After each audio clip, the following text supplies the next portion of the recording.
کہ ختم نبوت زندہ باد، ختم نبوت زندہ باد، ختم نبوت زندہ باد، ختم نبوت زندہ باد۔ تو کوئی بھی عمل جب خلوص سے، نیت کے ساتھ اور صحیح طریقے کے ساتھ شروع کیا جائے تو اللہ رب العزت اس کا فائدہ ضرور پہنچاتا ہے۔ لہذا ان مسابقات کا مقصد یہی ہے کہ امت کو قرآن کی تلاوت کے اعتبار سے بھی صحیح راہ پر لانا، کہ قرآن کو اس طرح سے پڑھا جائے کما انزل، جیسا کہ وہ نازل کیا گیا۔ حدیث پاک میں رسول اللہ صلی اللہ علیہ وسلم نے ارشاد فرمایا اقرأوا القرآن کما انزل، قرآن کو ایسا پڑھو جیسا نازل کیا گیا۔ اور قرآن کیسا نازل ہوا؟ ورتل القرآن ترتیلا، حضرت علی فرماتے ہیں وجودہ تجویدا، یعنی قرآن کریم کو تجوید کے ساتھ پڑھا جائے۔ لہذا قرآن کریم کو تجوید کے ساتھ پڑھنے کی اس مہم کو اللہ نے کامیابی عطا فرمائی۔ اللہ رب العزت اب تک کے جتنے بھی لوگوں نے اس میں تعاون کیا ہے ان کو دارین میں بہترین اجر عطا فرمائے۔ تو قرآن کریم کے ساتھ وابستگی کے ساتھ ساتھ اس وقت امت کی دوسری ضرورت کیا ہے؟ اس وقت امت کی دوسری سب سے بڑی ضرورت یہ تعلیم ہے۔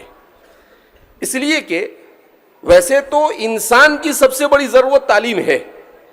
اس کو میں ایسے بیان کیا کرتا ہوں کہ حضرت آدم علیہ السلام کو جب اللہ رب العزت نے مٹی سے پیدا کیا، من صلصال من حمإ مسنون، جس کو قرآن کریم نے مختلف مقامات پر کبھی کھنکھناتی ہوئی مٹی اور اس طرح سے بیان کیا ہے، جب وہ وجود میں آئے وَنَفَخْتُ فِيهِ مِن رُوحِي، اور اللہ نے اس میں پھونک دیا تو اللہ کی اس پھونک کی برکت سے اس میں جان آ گئی۔ یہ ڈاروین جو نظریے کہتے ہیں سب بکواس ہے، کوئی حقیقت نہیں اس کی، خواہ مخواہ لوگوں کو بیوقوف بنانے کے دھندے ہیں، گورکھ دھندے ہیں یہ۔ تو قرآن کہتا ہے وَنَفَخْتُ فِيهِ مِن رُوحِي، اللہ نے اس میں پھونک دیا، اللہ کی اس پھونک کی برکت سے وہ مٹی کا بنا ہوا آدم یہ انسان کی شکل میں وجود میں آ گیا۔ اب جب وجود میں آئے تو وجود میں آنے کے بعد ایسا نہیں کہا اللہ نے کہ آدم بہت بھوک لگی ہوگی، تم کو بہت پیاس لگی ہوگی، ارے بھائی آدم کے لیے ٹھنڈا پانی لاؤ۔ اللہ نے ایسا نہیں کہا کہ بھائی فرشتوں سے کہ آدم کے لیے آب کوثر لے کر آؤ۔ اللہ نے ایسے نہیں کہا کہ آدم کے لیے وَكُلُوهُ هَنِيئًا مَرِيئًا، جنت کے پھل فروٹ لے کر آؤ، نہیں۔ وَعَلَّمَ آدَمَ الْأَسْمَاءَ كُلَّهَا، اللہ نے آدم کو ہر چیز کے نام سکھائے، سب سے پہلے تعلیم سے آراستہ کیا۔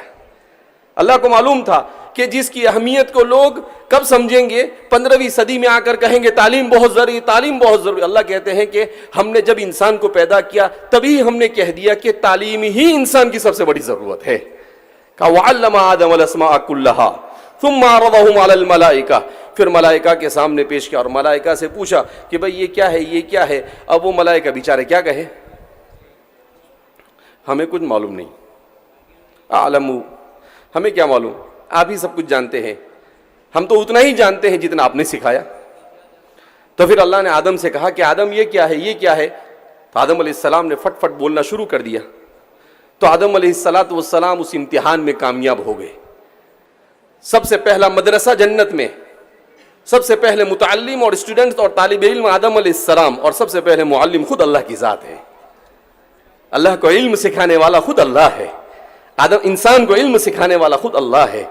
اللہ نے ان کو سکھایا، جب تو پہلا مدرسہ وہاں، تعلیم کا پہلا انتظام وہاں کیا گیا، اور سب سے پہلا امتحان بھی انسان کا کہ تعلیم برابر ہے یا نہیں، اس کا چیک، اس کو ٹیسٹ بھی وہاں پر کیا گیا، اور سب سے پہلا انعام بھی ان کو اس کامیابی پر وہاں پر دیا گیا، اور کہا گیا اسجدوا لآدم، کہ آدم کے سامنے سجدہ ریز ہو جاؤ، اس لیے کہ آدم نے امتحان میں کامیابی حاصل کی ہے اور تم کامیابی حاصل نہیں کر سکے۔